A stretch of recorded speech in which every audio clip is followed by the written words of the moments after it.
जी नमस्कार दोस्तों, कैसे हैं। तो अभी हम करेंगे conservation of linear momentum. Mechanics का ही पार्ट है, वो हम पहले से ही डिस्कस कर चुके हैं। तो देखते हैं कि पहली क्लासेस में हमने क्या किया था। मैंने बात की थी पार्टिकल की, जिसमें बताया था पार्टिकल क्या होता है, पार्टिकल की प्रॉपर्टी क्या है। स्मॉल से स्मॉल साइज की अगर हम बात करें तो उसको हम पार्टिकल कह सकते हैं, है ना। वो अलग अलग डायमेंशन में अलग अलग होगा, है ना। कहीं पर सैंड को जो कण है उनको हम पार्टिकल कह सकते हैं, ठीक है। और कहीं पर अगर हम बोलते हैं तो एटम और मोलिक्यूल, एटम और न्यूक्लियर के अंदर के पार्टिकल फिर क्वार्क मॉडल तक पहुंच जाते हैं। ये सब मैंने आपको बताया था, पार्टिकल की अपनी प्रॉपर्टी है, वो सब आप पिछले सेशन में जाके अगर देखना है तो ऊपर से देख सकते हैं, ठीक है। आज की क्लास की बात करते हैं। उस क्लास में आने से पहले आप समझिए, ऊपर ये दो इमेजेस आपके सामने हैं, इवन ये जिप है। अगर आप बात करें तो यहाँ पर एक कार है, ठीक है, और यहाँ पर एक ट्रक है। The major difference between these two bodies, both are moving, but difference is the mass. The mass of this car is relatively lesser as compared to the mass of this truck. You can observe this, the mass of this is in 3000, mass of this is 1000. But at the time, first time, the velocity of this car is 20 meter per second, but the velocity of truck is 0. But the car hits truck and trucks move forward and car move backward direction. In a similar manner, try to understand the carom board situation when the carom man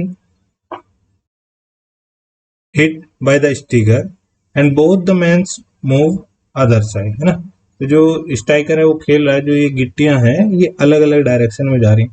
तो कौन decide करेगा कि ये जो car है ये कौन पीछे जाएगी या आगे जाएगी, या फिर ये स्ट्राइकर जब इससे हिट करता है और यहाँ पर जाकर के रुक जाता है, ये वाली जो मैन है वो आगे चली जाती है, ये वाली सेम जो यहाँ वाली है वो इस डायरेक्शन में जाती है। तो कौन डिसाइड करेगा, है ना। ऐसा क्या होता है कि स्ट्राइकर में जो कैरम बोर्ड में स्ट्राइकर है वो बड़ा रखा जाता है एज कम्पेयर टू कार। तो दिस इज ये जो चीजें हैं वो हम समझने का प्रयास करेंगे, किससे, फिजिक्स के मेथड से। और यही चीजें हमें जन्म देती हैं किसके बारे में, कि why the small body move back, क्यों कार पीछे की तरफ जा रही है, वाई द कैरम मूव्स, दो जो कैरम की गिट्टियां हैं वो किस तरीके से मूव कर रही हैं, and is this depend on linear momentum. तो what is the linear momentum and importance of linear momentum conservation. तो I am trying to solve all the 4 questions and hopefully कि हम ये इनको हेल्प कर पाएंगे। Before going to conservation law, first we try to understand the momentum. What is the momentum? Basically there are the 2 types of momentum. First is a linear momentum, second one is a angular momentum. We will discuss the angular momentum in the upcoming session.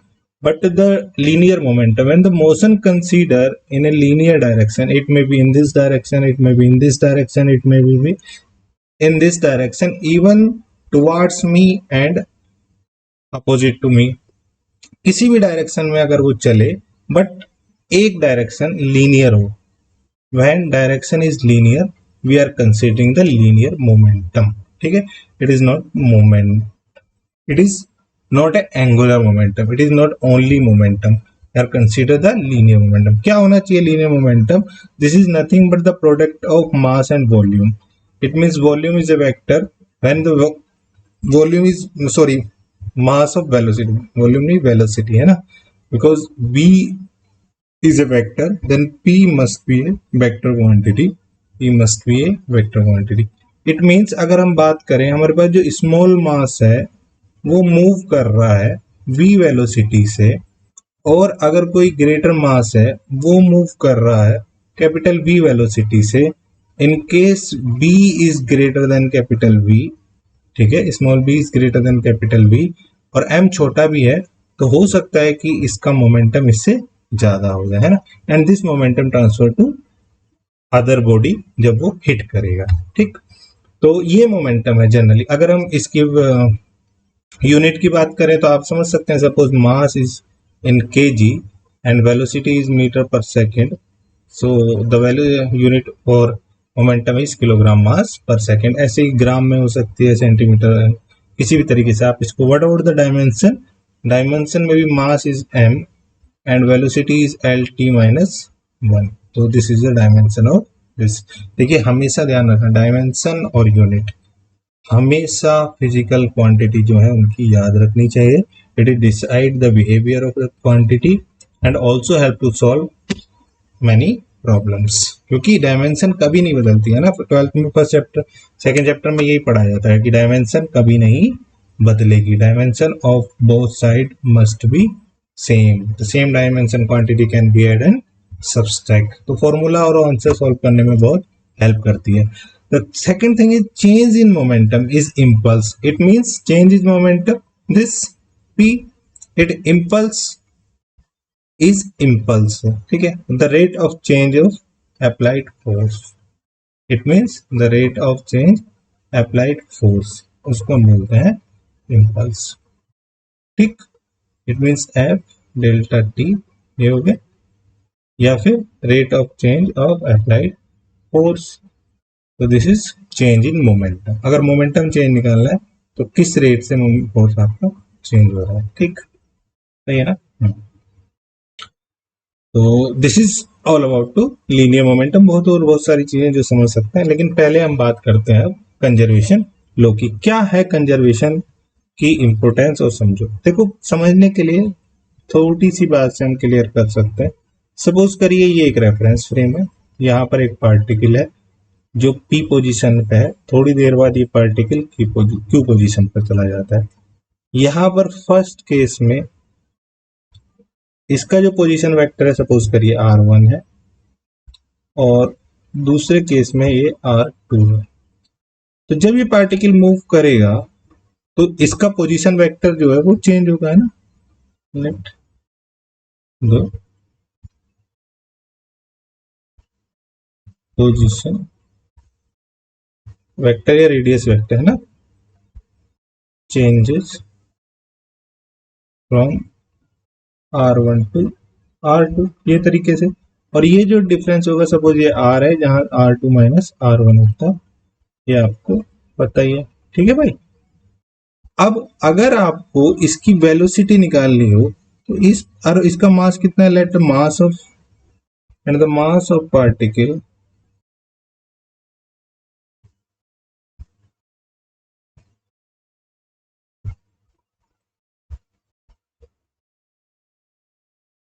Is small m। ठीक है, तो यहां पर P point पर इसका momentum क्या हो जाएगा, कैसे निकालेंगे, बिकॉज पहले हमको यहाँ पर इसकी वेलोसिटी निकालनी होगी, है ना। तो वेलोसिटी कैसे निकाली जाती है, वी नो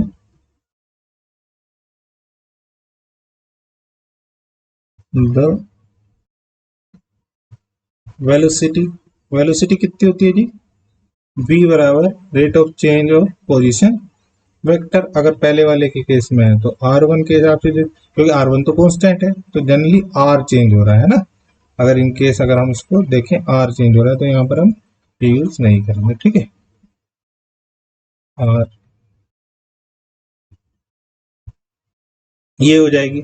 ऐसी पहली पोजीशन पे होगी तो r1 के हिसाब से p v r p और ये बी पी। ऐसे ही दूसरी पोजीशन पर वेलोसिटी कितनी होगी, पी क्यू हो जाएगी, which is Q and.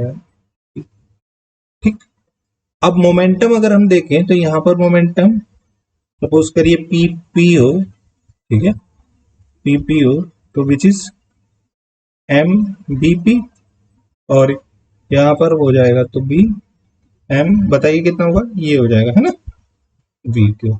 Simple है। चेंज इन मोमेंटम अगर निकालना होगा तो दोनों का डिफरेंस कर देंगे, है ना, डिफरेंस ही करेंगे और क्या करेंगे। तो this is this M delta V. Simple है, ऐसे ही करेंगे ना। इसको इक्वेशन नंबर फर्स्ट बना लीजिए आप। एक अप्रोच ये होगी, दोनों अप्रोच मैं आपको बताता हूँ। दूसरी अप्रोच हम क्या पढ़ते हैं, हमने पढ़ रखा है v बराबर D V up D R upon D T. ठीक है, ये यहाँ पे इसको एक बार और डिफ्रेंशिएट कर देंगे, differentiate with respect to T, this means D V upon D T, है ना। और ये क्या हो जाएगा, D two r upon dt2 which is nothing but a, है ना। अब आप ध्यान रखिएगा मैं क्या करने जा रहा हूं, है ना। अब आप ये देखो कि अगर मैं दोनों तरफ m से मल्टीप्लाई कर दूं, ठीक, तो by this equation dv upon dt is equal to M A, है ना, because m is independent of time, है ना, टाइम के साथ m चेंज नहीं हो रहा है, तो we can write down m dv, this is M A by the Newton's, और ये हमने पता है मोमेंटम है ना, तो this is dp upon dt, और M A by the Newton second law is f, so f is basically, लेकिन ये कौन एक्सेलरेशन डिसाइड करेगा, देखो वेलोसिटी कब चेंज होगी, जब कोई एक्सटर्नल फोर्स लगेगा, है ना, इंटरनल फोर्स मतलब नहीं है, एक्सटर्नल फोर्स जब लगेगा, तो dp upon dt which is, in case ये डॉट अगर कहीं लिखा हो इट मीन्स होता है first derivative with respect to time, in case if external force is absence, अगर एक्सटर्नल फोर्स कोई नहीं लगाए तो p डॉट रिमेन्स जीरो, और किसी का फर्स्ट डेरिवेटिव अगर जीरो हो रहा हो, इसको हटा दीजिए, कंफ्यूज हो जाएंगे।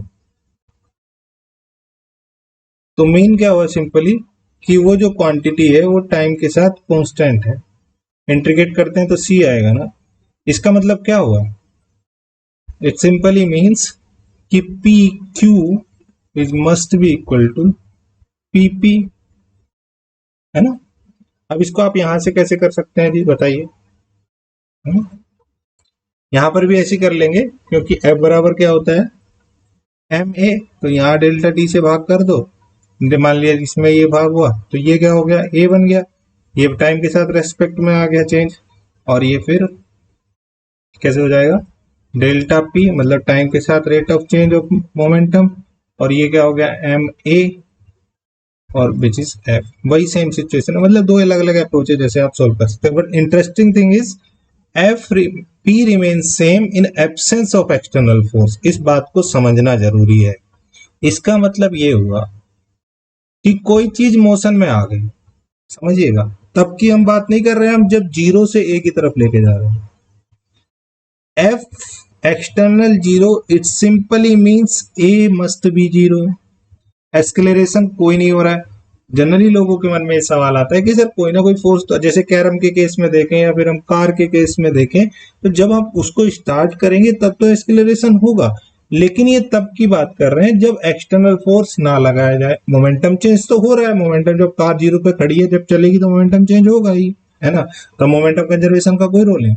मोमेंटम कंजर्वेशन ही तब कहते हैं कि जब आपने एक वेलोसिटी दे दी और v वेलोसिटी सेम है, आपने कोई एक्सटर्नल फोर्स नहीं लगाया, तो जब ये वेलोसिटी चेंज होगी तो इसका मास और इन दोनों का कॉम्बिनेशन पे मोमेंटम होगा, जब भी आप इसकी वेलोसिटी को चेंज करने का प्रयास करेंगे, क्योंकि मास तो चेंज, तो वो वेलोसिटी किसी दूसरे जिससे भी वो चेंज हो रही है, जिसके कारण से भी उसको ट्रांसफर होगी।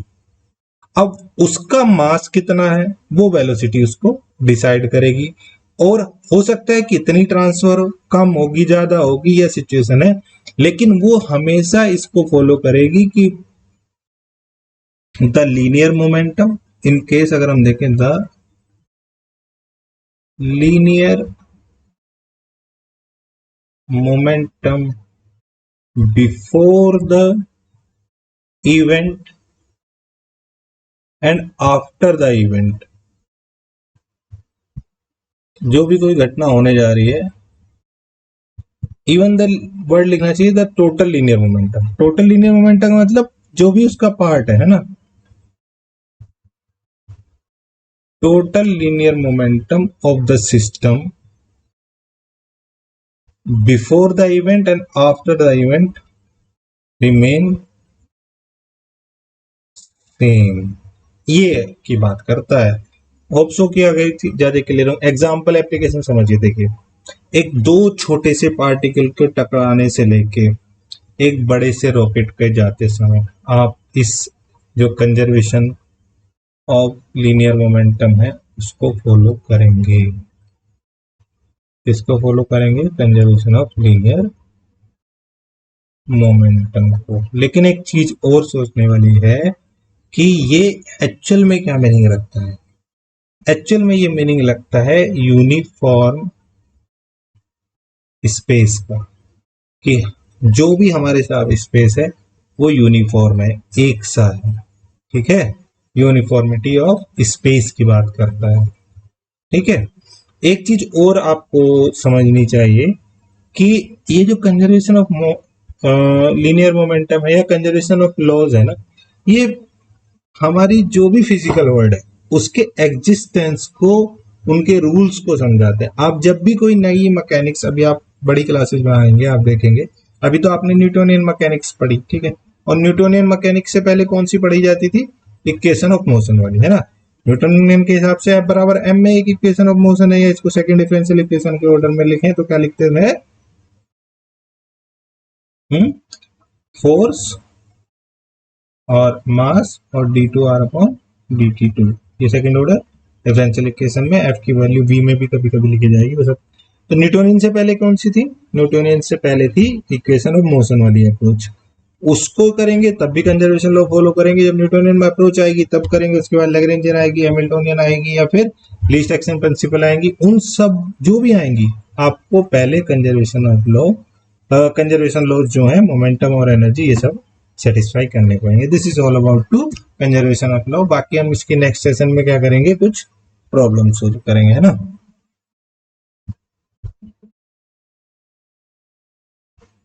इन नेक्स्ट सेशन, है ना। Thank you so much. बाकी न्यूटन्स ने क्या कहा, no great discovery was ever made without a bold guess. Thank you so much.